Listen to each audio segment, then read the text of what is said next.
Eder. Mac. Pallister. Come detto nel reel precedente, ho questo studio che è un work in progress. Adesso è ancora un cantiere, devo allestire computer, scrivania, mettere tutto quanto per poter lavorare. Nel frattempo siamo un po' spartani, ma almeno vi faccio vedere intanto i kit. Cominciamo. Andiamo prima con quello professionale. Penso che se andate in giro con questa per città nessuno immagina cosa c'è dentro, ma se vi fermano... Avendo a che fare con mezza Italia, molti medici o specializzandi, anatomopatologi, medici legali che venivano a Trieste a far pratica, perché abbiamo appunto questa grandissima scuola noi, e una volta provati questi coltelli ci chiedevano dove li avessimo comprati, perché in effetti ti cambia completamente il modo di lavorare. Quello che noi mettiamo sempre al primo posto è l'etica, il decoro e il rispetto della salma, e strumenti così ti permettono di essere il meno invasivo possibile. In più riduce molto il tempo che richiede l'autopsia, il numero di persone, non hai bisogno di 3 persone vicino che ti assistano, ma riesci anche a far in autonomia, e lo sforzo, tanta meno fatica. Tanto che alla fine delle autopsie chiedevano ogni volta di poter fare la foto a questi coltelli, che poi avrebbero cercato un narrotino, un narrotino, un narrotino, un narrotino, un narrotino, un narrotino, un narrotino, un narrotino, un fabbro, un qualcuno che glieli avesse riprodotti. Da questo il pensiero: perché non li mettiamo in produzione noi? Perché noi anatomia patologica non cominciamo a fare noi qualche brevetto, visto che sono così richiesti una volta che vengono provati. E da qui è nato questo kit. La cosa più triste di questo kit dei Kreuzfeld è che verrà usato una sola volta e poi verrà tutto buttato via.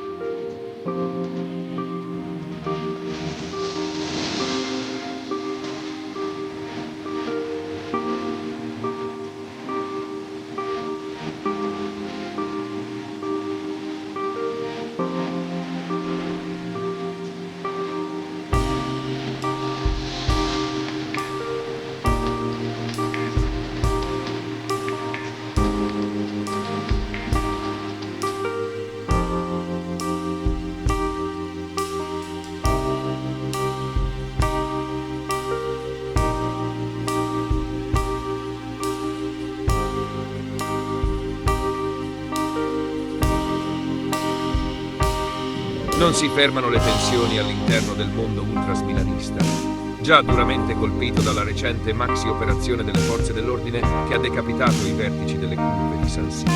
Un nuovo episodio di violenza scuote il capoluogo lombardo. Giovedì pomeriggio in via Imbriani, 2 uomini a bordo di uno scooter hanno teso un agguato armato a Luca Guerrini, 27 anni, molto noto dell'ambiente ultras del Milano e ritenuto molto vicino a Luca Nucci, storico capo della curva sud, attualmente detenuto dal settembre scorso. L'azione, avvenuta in pieno giorno, presenta i tratti distintivi di un'esecuzione mafiosa. 3 colpi di pistola esplosi contro l'auto di Guerrini, il quale è riuscito miracolosamente a salvarsi dandosi alla fuga. Gli investigatori della squadra mobile hanno immediatamente avviato le indagini, coordinate dalla direzione distrettuale antimafia di Milano, che ha aperto un fascicolo per tentato omicidio e seduzione illegale. I pubblici ministeri titolari del caso sono Paolo Storari e Sara Muti, già impegnati nel maxi procedimento giudiziario che ha svelato i rapporti opachi tra criminalità organizzata e ambienti ultrasmilanesi. Secondo quanto ricostruito finora, l'agguato è stato messo in atto da 2 individui a bordo dello scooter. Uno dei 2, il passeggero, ha estratto un'arma, verosimilmente una pistola scacciacane modificata calibro 9, e ha esploso 2 colpi che si sono conficcati nella carrozzeria dell'auto. Un terzo colpo non è andato a segno a causa di un malfunzionamento che si sarebbe inceppato proprio nel bersaglio. Nel bagagliaio dell'auto gli agenti hanno rinvenuto uno zaino contenente una grande bandiera e uno striscione riconducibili alla curva sud, dettaglio che conferma l'appartenenza del 27enne al Guerrini è anche titolare di un negozio di tatuaggi e di una parte di una catena Secondo gli inquirenti sarebbe riconducibile allo stesso. Il profilo di Guerrini non è noto alle forze dell'ordine. In passato è stato denunciato per reati ed è stato sottoposto a un provvedimento di Daspo, poi scaduto, dopo essere stato coinvolto nelle indagini relative a uno striscione minaccioso affisso sotto casa del calciatore interista Federico Di Marco. Lo striscione era apparso poco dopo il derby di Champions League del 2023, quando Di Marco aveva festeggiato la vittoria dell'Inter intonando un coro provocatorio contro i tifosi rossoneri. Interrogato dagli investigatori, Guerrini ha dichiarato di non avere idea del motivo per cui qualcuno avrebbe voluto attentare alla sua vita. Ha ipotizzato che possa essersi trattato di un caso di scambio di persona, pur senza mettere tale teoria nero su bianco nei verbali. Una versione, tuttavia, che non convince affatto gli inquirenti. Secondo loro, il comando sapeva esattamente chi stava colpendo e avrebbe agito con modalità troppo precise e professionali per lasciare spazio al caso. Le modalità dell'agguato ricordano da vicino un altro episodio violento accaduto nel 2019, sempre a Milano, ai danni di Enzo Anghinelli, un altro ultra della curva rossonera. Anche in quel caso si trattò di un tentato omicidio, che gli investigatori collegarono a dinamiche interne al traffico di droga e alla gestione del potere all'interno della curva. Anghinelli sopravvisse, nonostante fosse stato colpito alla testa. Il parallelo rafforza l'ipotesi che anche l'azione contro Guerrini possa essere frutto di una regolazione di conti interna al mondo ultras o a gruppi criminali vicini a esso. Le indagini ora si concentrano proprio su queste ipotesi, esplorando i collegamenti tra i diversi episodi violenti e gli assetti di potere ridisegnati dopo l'arresto di Lucci, il quale, proprio nella giornata di ieri, è stato sentito a porte chiuse nell'aula bunker di Piazza Filangieri durante un'udienza del processo abbreviato che lo vede imputato, tra l'altro, anche come presunto mandante del tentato omicidio di Anghinelli. La giornata di ieri è stata movimentata anche sul fronte dell'altro storico fronte ultras di Milano, la curva nord interista. Presso il Palazzo di Giustizia di Milano, infatti, è stato ascoltato Mauro Russo, ex leader della Nord e imprenditore, coinvolto in uno dei filoni della stessa maxi inchiesta.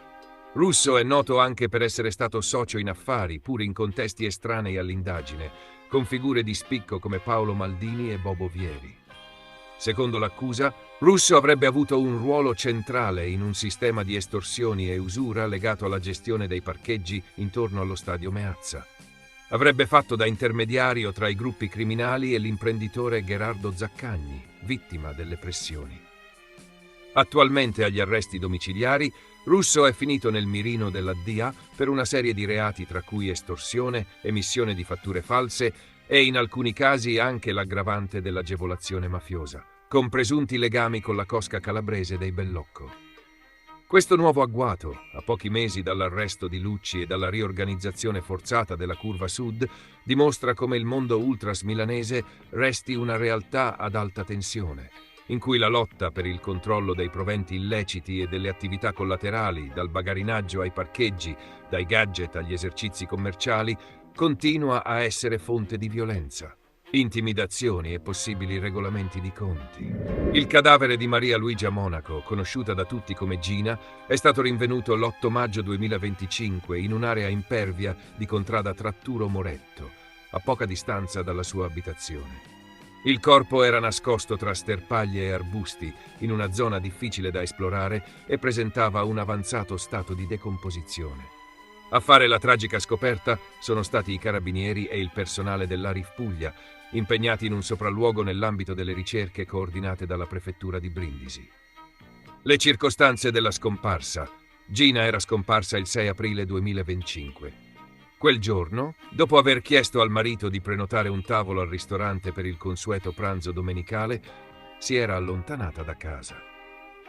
Le ultime immagini che la ritraggono provengono da una videocamera di sorveglianza. La mostrano mentre cammina con passo sostenuto lungo una strada in salita che costeggia la marmeria del marito, in località Fedele Grande.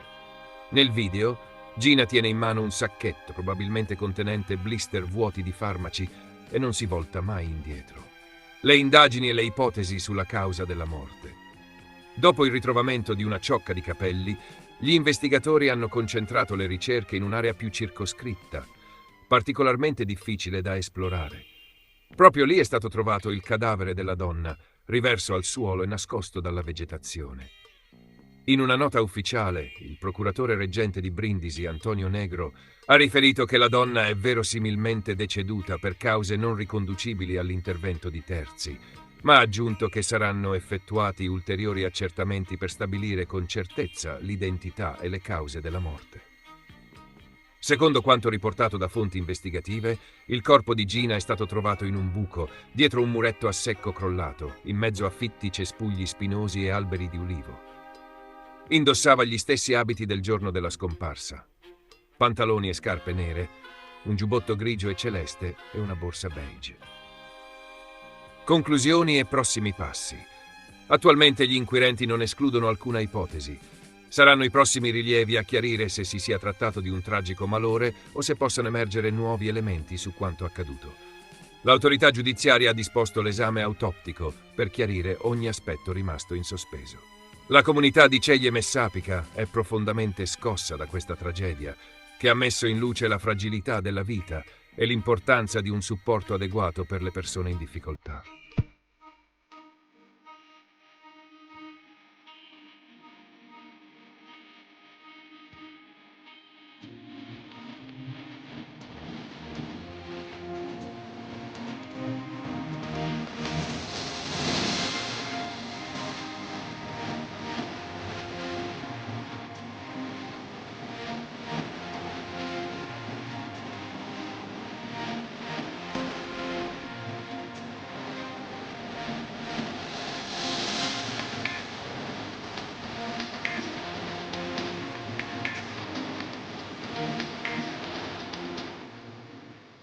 Dopo una settimana che erano, diciamo, accaduti i fatti, mentre veniva qua ancora tutti i giorni, perché io non avevo avuto la conferma ufficiale della relazione, lei negava e Da Silva negava, e lei rilasciò un'intervista dove, diciamo, si espresse in termini non ambigui, anche qualche cosina di più. Io rilevai questa intervista e mi arrabbiai moltissimo e glielo feci notare. Il giorno dopo mi ha mandato un messaggio vocale dove, piangendo tra quelle lacrime che escono così a comando, e diceva di essere stata fraintesa. A me pare invece che quel lapsus non sia stato un lapsus, sia stata una cosa volutamente, artatamente messa sul tavolo, e d'altronde è da tempo che vado dicendo che Pollicino metteva le briciole e qualcuno seguiva la strada, e purtroppo i fatti ad oggi mi hanno dato ragione. I dubbi li ho iniziati a avere quando, in data 30 o 31 ottobre, all'indomani di una sua, diciamo così, deposizione a sommare informazioni, l'ho vista aspettare che lui si ascoltasse dei messaggi che lei aveva registrato sul telefono di Barzan. Mi sono parsi un tentativo di dirigere l'eventuale deposizione di Da Silva, qualora fosse stato sentito, in modo da far stare in piedi la sua versione. C'erano proprio dei riferimenti specifici a fatti e luoghi che lei diceva di aver, diciamo così, messo giù in una certa maniera, ma che non erano veri. In uno di questi vocali c'erano delle indicazioni a non far riconoscere determinati luoghi dove si incontravano, perché erano nelle disponibilità della Bianchi, ma i proprietari forse erano ignari delle attività che lei vi intratteneva, che non erano quelle per cui erano stati dati nelle sue disponibilità. Il GIP ha rigettato le misure che che la controparte aveva chiesto delle misure restrittive nei miei confronti. Non tutti mi considerano una persona poco credibile, poco equilibrata, pur senza, diciamo, assolvere il gesto. Non vado fiera di avergli strappato 3 capelli, ma se tornassi indietro lo farei ancora. All'inizio qualcosa avrei voluto chiedergli, fintanto che non è stato reso, come sempre, fruibile al grande pubblico questa famosa parto della verità. Perché già se è un parto di verità e se la signora è genuina e leale, io credo che il Gypsy sarebbe dovuto accorgere che iniziava con una bugia questo parto della verità, perché la signora Bianchi mente su dove si trovava la mattina del 3, quando la signora Pierina stava benissimo. Se fossi un giudice mi sarei chiesta, ma perché uno mente su cosa stava facendo e dove si trovava quando la vittima era viva? Quindi dovrebbe dirmi la verità su cosa faceva e dove si trovava quando la vittima moriva, perché la cosa che pesa tanto a Luis e che invece fa tanto arrabbiare me, le persone che giudicano senza conoscere i comportamenti, l'urlo silenzioso che Da Silva fece in questura, anche quello venne. Ma mi chiedo perché non si è mai sentita la parte precedente, perché io ero in quella sala d'aspetto con Da Silva e stavamo parlando di qualche cosa. Era un urlo di frustrazione, perché avevamo fatto dei progetti, delle cose e abbiamo detto guarda te, dovevamo andare a festeggiare cose nostre e invece siamo qua che siamo in attesa di dare il DNA, di essere, per carità, con la massima collaborazione. Però anche questa cosa qui è stata letta sempre come un indizio di colpevolezza, cioè Da Silva come si muove, fra un po' anche dice, beh, il fatto che respiri ancora è un indice di colpevolezza. Ma se Da Silva davvero quel giorno, al momento in cui è stato rimosso il separé, avesse inveito contro la Bianchi, oggi sarebbe libero? Oppure se dopo i primi 5 minuti avesse spostato il separé e gli avesse fatto fare un incontro ravvicinato con le 5 dita, a parte il beccarsi un'altra denuncia che a questo punto, voglio dire, cosa avrebbe spostato per uno scappazzone in pieno viso? Oggi sarebbe libero? Oggi il GIP penserebbe che non è colpevole? Chi è innocente non ha bisogno di puntare il dito contro nessuno. E io ho iniziato a puntare il dito contro qualcuno quando mi sono accorta che queste persone erano già mesi che puntavano dietro le spalle le dita contro di noi. Ehi, non dimenticare di iscriverti a questo canale.